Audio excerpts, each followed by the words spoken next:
EWTN. Vivamos la verdad. Vivamos católicos.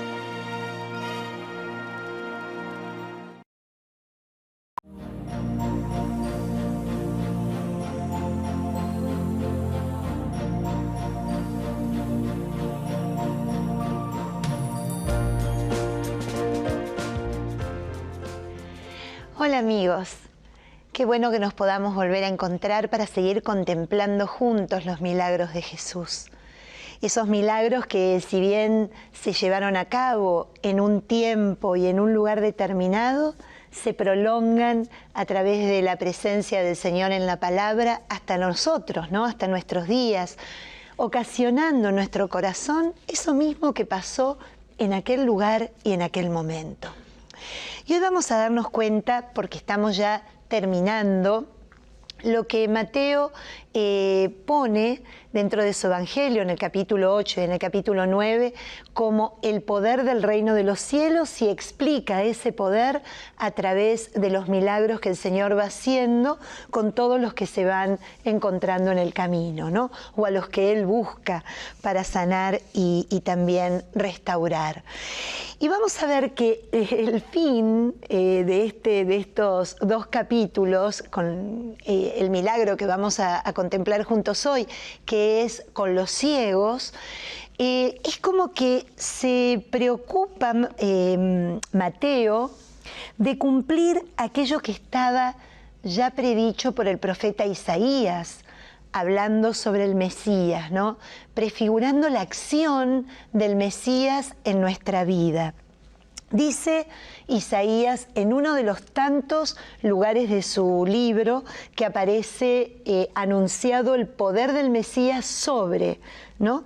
En el capítulo 35, versículo 4, encontramos que Isaías nos dice: digan a los cobardes, sean fuertes, no teman. Ahí está su Dios que trae el desquite. Viene en persona, los desagraviará y los salvará.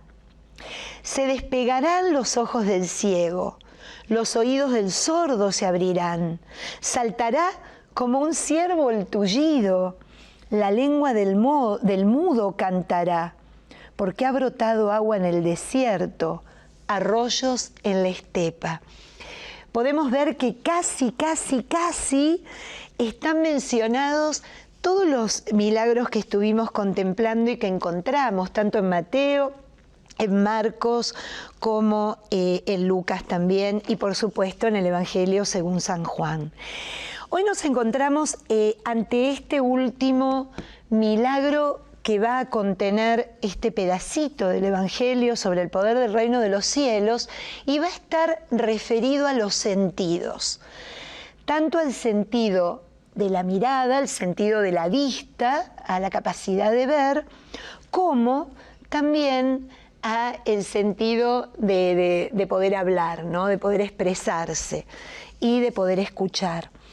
Como que el Señor, como les decía en el primer encuentro que tuvimos sobre los milagros, no se conforma con solucionar una partecita, sino que nos quiere completamente sanos, completamente restaurados en cada ámbito de nuestra vida. Empezamos con la piel, terminamos con la mirada. Y hablando de mirada, algo que no llegué a decir en el encuentro anterior sobre la resurrección, es tan importante esto de saber mirar, de tener la capacidad de mirar y tener la capacidad de descubrir, en orden a la fe, ¿no? Porque estos milagros se dan porque el Señor invita a creer hoy, ahora, eso que decíamos la vez pasada, a concebir que Dios es Dios antes del acontecimiento negativo o del problema que surge en nuestra existencia, para que creer en el presente nos pueda dar la oportunidad de mirar el milagro en el futuro. Por lo general nos cuesta eso. Y por lo general siempre vivimos al revés. Nos gustaría mirar primero el milagro para poder afianzar nuestra fe.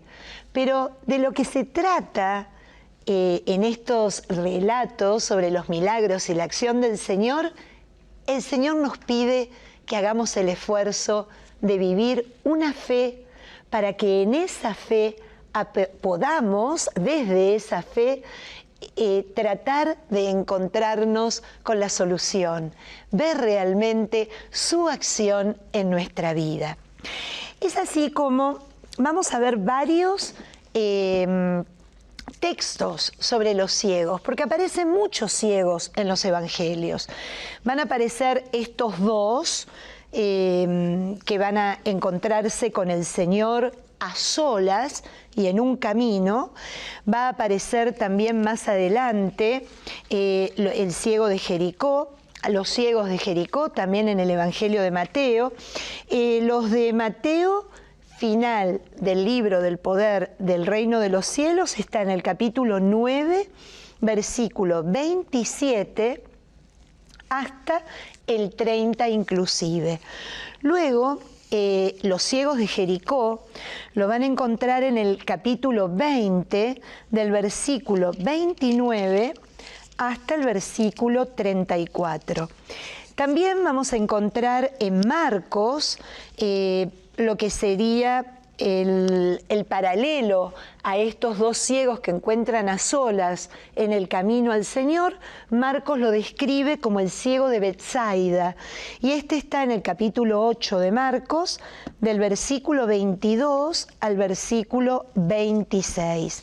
Y por último, Marcos va a hablarnos de otro ciego muy conocido por nosotros, Bartimeo, el hijo de Timeo, y lo encontramos en el capítulo 10 de su Evangelio, desde el versículo 46 hasta el versículo 52, hasta el final del capítulo.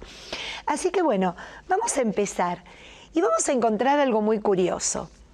El Señor va a ir mostrando y va a ir como jugando con la ceguera de estos ciegos que están ciegos porque no ven, con la ceguera de sus apóstoles, con la ceguera de sus discípulos, con la ceguera de los que lo siguen, ¿no? Por eso lo que vamos a terminar o vamos a llegar a la conclusión que en realidad el Señor está más interesado en cambiarnos a todos la mirada, en que aprendamos a mirar correctamente, a ver en profundidad, que a darnos simplemente el sentido de la vista. Así que bueno, vamos a ir poniendo en contexto y juntos meditando y analizando cada una de las palabras que nos regala el Evangelio, tanto el de Mateo como el de Marcos. Empezamos entonces en el capítulo 9 de Mateo. Dice, cuando se iba de allí, o sea, cuando termina su acción de devolverle la vida a la hija de uno de los jefes de la sinagoga, la hija de Jairo, cuando se iba de allí, dos ciegos le seguían dando voces. Hijo de David, ten piedad de nosotros.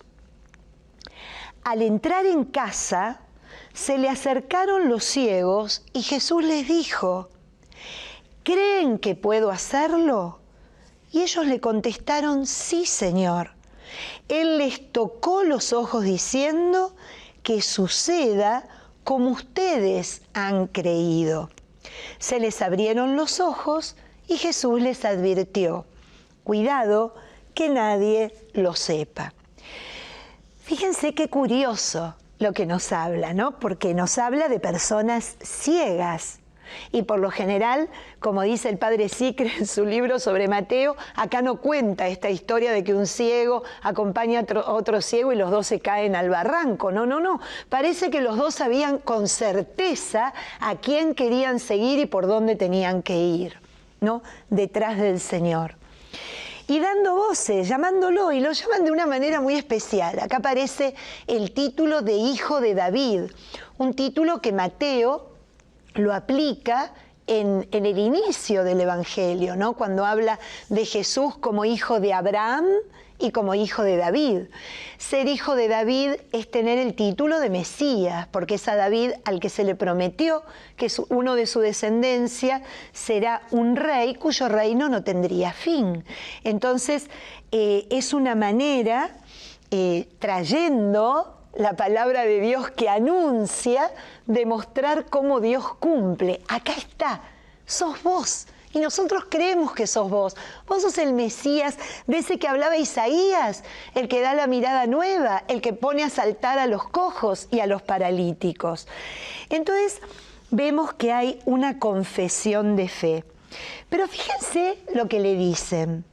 Hijo de David, ten piedad de nosotros. Entonces, no les piden que veamos. No le piden, devolvenos la vista, queremos ver, queremos dejar de ser ciegos. No, ten piedad de nosotros. Y el Señor sigue caminando con ellos, porque al entrar en una casa nos da esa sensación de movimiento, el Señor que acompaña y que lleva a un lugar determinado. Y a solas se le acercan los ciegos y Jesús le pregunta, ¿creen que puedo hacerlo? Y a ver, ¿ustedes se piensan que ellos no creían que el Señor les podía devolver la vista? Por supuesto que sí. Entonces, ¿a dónde apunta la pregunta de Jesús? Algo mucho más profundo. Apunta a si ellos realmente creen que Él puede tener piedad de ellos, si ellos se sienten realmente receptores de esa piedad del Señor. Porque hay que tener mucha humildad para poder reconocer ese sentimiento profundo. Y obviamente los tenía que confirmar en esa fe. Sí, Señor. Sí, Señor. Aquí pasan del hijo de David, sos el Mesías, a Adonai, a la manera como se llamaba a Dios. Y acá encontramos de nuevo un milagro que se da en el marco de un contacto, y un contacto directo. Les tocó los ojos diciendo que suceda como ustedes han creído, ¿no? La fe es la que mueve a que lleve adelante el milagro de acuerdo a lo que se cree, ¿no? Me gusta, me vino cuando estaba preparando esta charlita para este momento, aquello de San Juan de la Cruz, que se alcanza cuanto se espera. Se alcanza cuanto se espera. Entonces, claro, nos lleva a la pregunta, ¿qué esperamos, no? Y acá realmente creemos que Él puede tener piedad de nosotros, que puede cambiarnos algo, que puede obrar una transformación. Así que es muy bonito porque pasa de lo superficial a ese sentimiento profundo que hay veces que es un obstáculo en nuestra vida de fe. Eso que el Señor, ¿no? Crean y verán. Crean y verán. ¿No? Ábranse al misterio, abandónense, despójense para poder ver algo nuevo en sus vidas. Fíjense que en el capítulo 20 nos encontramos con un episodio, para seguir en Mateo, nos encontramos con un episodio que es muy importante en el lugar donde está. Habla de dos ciegos que se encuentran en Jericó. Jericó ya muy próximo a Jerusalén, ¿no? Acá ya Mateo nos está indicando que el Señor ya está muy cerquita a donde va a acontecer su máxima entrega, la entrega en la cruz, y donde va a acontecer el mayor de los milagros, su resurrección, en donde ya está terminando de formar a sus discípulos, de enseñarles las características que tiene que tener un auténtico discípulo de Cristo, un auténtico seguidor de Él. Ya está terminando la parte teórica. Por eso las discusiones, cada vez que él anuncia la pasión, lo que está por venir, y los discípulos no entienden nada y discuten quién va a ser el primero, quién es el más importante, me quiero sentar a la derecha, me quiero sentar a la izquierda, quiero estar entre, sin entender en absoluto ni llegar al fondo verdadero de lo que es su ministerio y su misión, que a la larga va a ser la de ellos.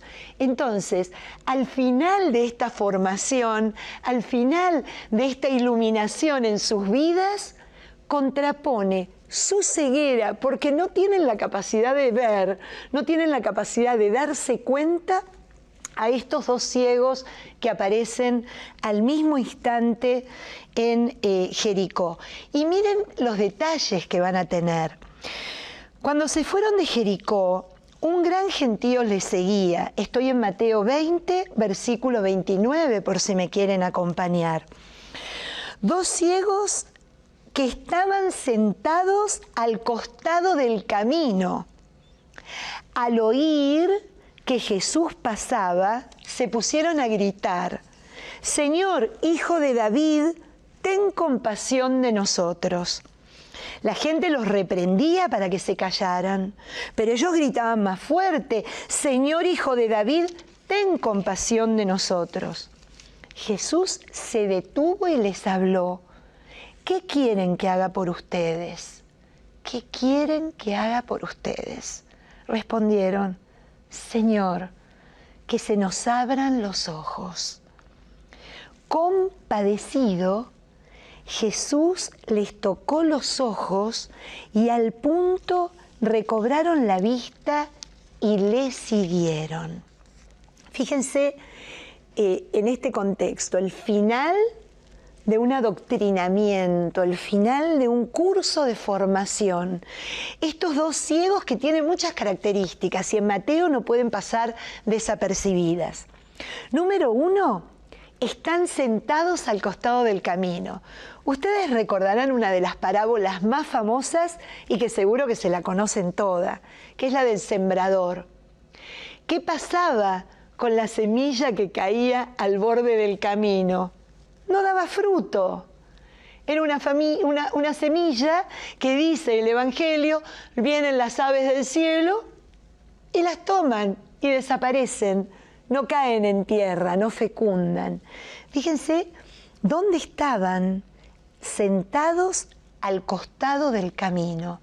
Allí, en ese lugar, en un lugar de exclusión, en un lugar, diría el Papa Francisco, de periferia, ¿no? Estaban realmente en la periferia de la existencia. Pensemos que algo que vale la pena volver a recordar, que la ceguera, como la parálisis, como la lepra, eran considerados realmente signos de castigo por un pecado cometido. Eso lo va a dejar muy en claro en el capítulo 9 del Evangelio según San Juan, cuando ante el ciego de nacimiento, sus propios discípulos le van a preguntar al Señor: bueno, a ver, Señor, ¿él es ciego, a ver, por culpa de él? ¿O está pagando la culpa de sus padres o de sus antepasados? Y el Señor les va a decir: él es ciego porque en esa ceguera va a darse a conocer la gloria de Dios. En su sanación se va a poder ver la gloria de Dios. Como que el Señor empieza a quitar esa idea que, malentendida, se había hecho regla en el mundo del siglo I en ese lugar de la tierra. Cada uno que padecía algo era impuro, era pecador, necesitaba de la salvación de Dios. Entonces, fíjense que el costado del camino indica los apartados, ¿no? Aquellos que no pueden estar donde va el gentío, donde va el gentío. Un gentío que tiene en este relato de Mateo una característica muy peculiar, bastante egoísta y bastante molesto, ¿no? Porque ellos que pedían al Hijo de David que tuviera compasión por lo que estaban padeciendo, les estorbaba. les molestaba. Cállense, dejen de gritar, ¿no? No queremos, nos molesta en este entorno. Nosotros queremos tener paz, tranquilidad y silencio cuando está el Señor con nosotros. Ellos no se dejaron, digamos, dominar por ese sentimiento predominante en su corazón, y dice el Evangelio que gritaban aún más fuerte, como queriendo decir, la fe se robustece mucho más cuando realmente vemos un obstáculo en el camino. No hay ningún obstáculo que pueda apagar ese sentimiento decisivo de ir a pedirle auxilio en el quien confiamos, ¿no? A quien realmente le confiamos nuestra vida. Y acá la novedad, como ya lo hizo en otras oportunidades, se detuvo y les preguntó, ¿qué quieren que haga por ustedes? Y ellos respondieron, que se nos abran los ojos. Pónganse a pensar en el contexto en que está narrado este diálogo. Ya habían terminado de recibir toda la palabra, ya habían sido testigos de todo el poderío, ya habían sido testigos de toda la acción de Cristo completamente hacia el pobre, hacia el débil, hacia el moribundo, hacia el excluido. Esta parte del Evangelio les estaba dando la clave de lo que tenían que grabar a fuego en su corazón. Señor, que se nos abran los ojos. Ese es el final de la instrucción de los discípulos. Ese es al milagro a donde nos quiere llevar a cada uno de nosotros, que también somos discípulos de Él. A que nunca le dejemos de pedir, Señor, que yo vea, que se me abran los ojos, que pueda realmente mirar. El Papa Benedicto XVI, en el escrito que hizo sobre Lumen Fidei, sobre la luz de la fe, en una de sus partes dice, el camino de la fe es el camino de la mirada. De acuerdo a cómo miramos, es como creemos. Y eso era lo que estaba tratando de enseñarles el Señor a través de este gesto que realiza con estos ciegos que salen a su encuentro. Pero fíjense qué curioso, ¿no?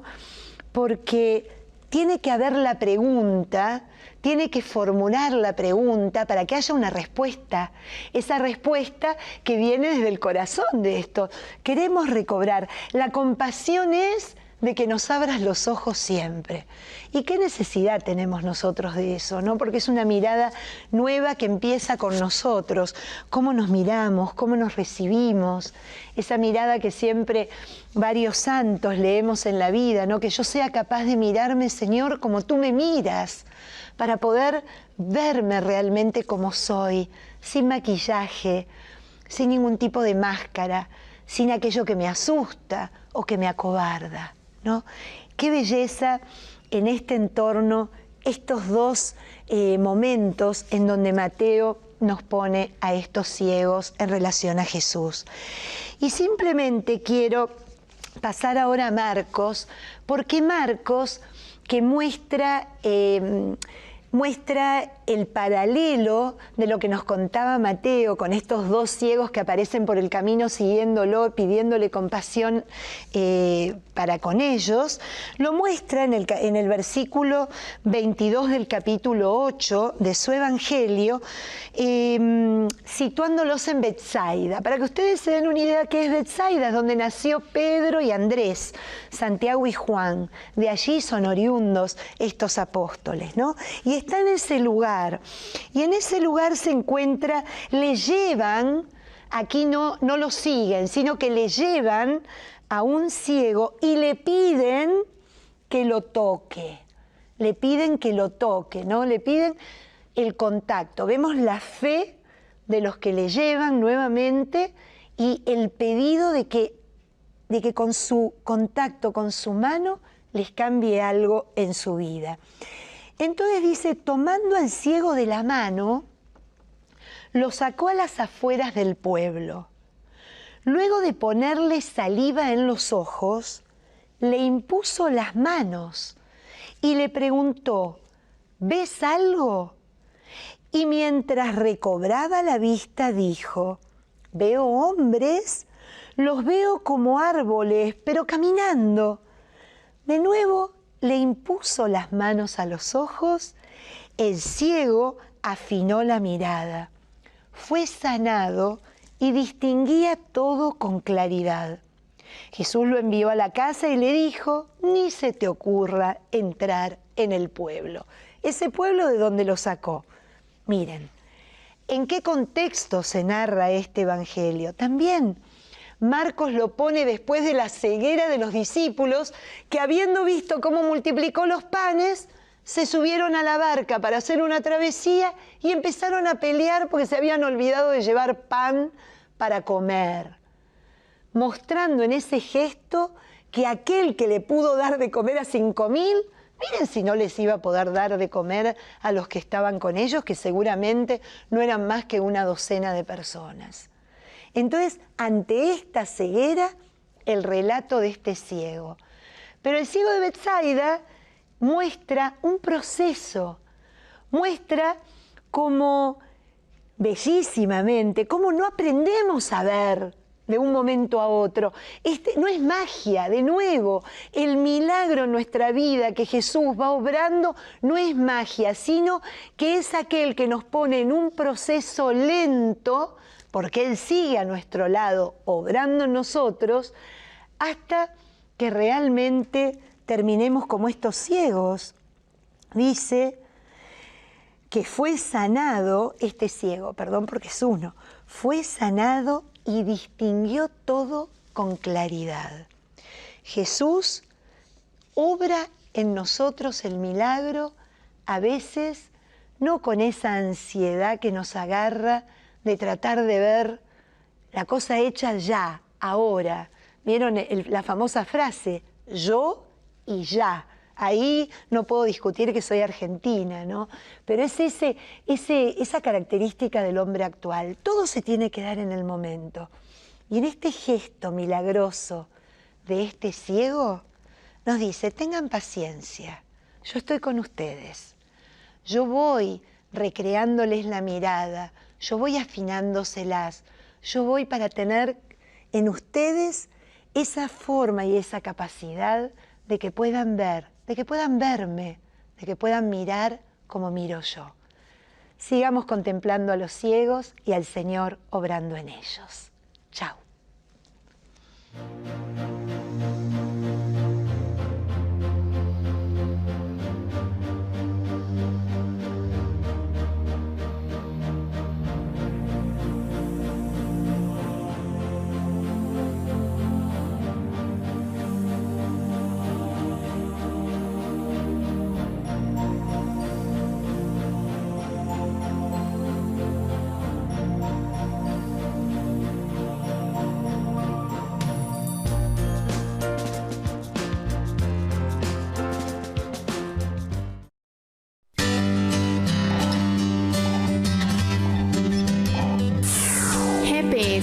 Una guía para la santidad.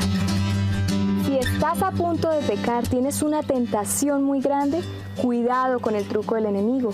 Él nos quita la vergüenza para hacernos caer más rápido y nos la regresa cuando queremos ir a confesarnos. Si necesitas reconciliarte con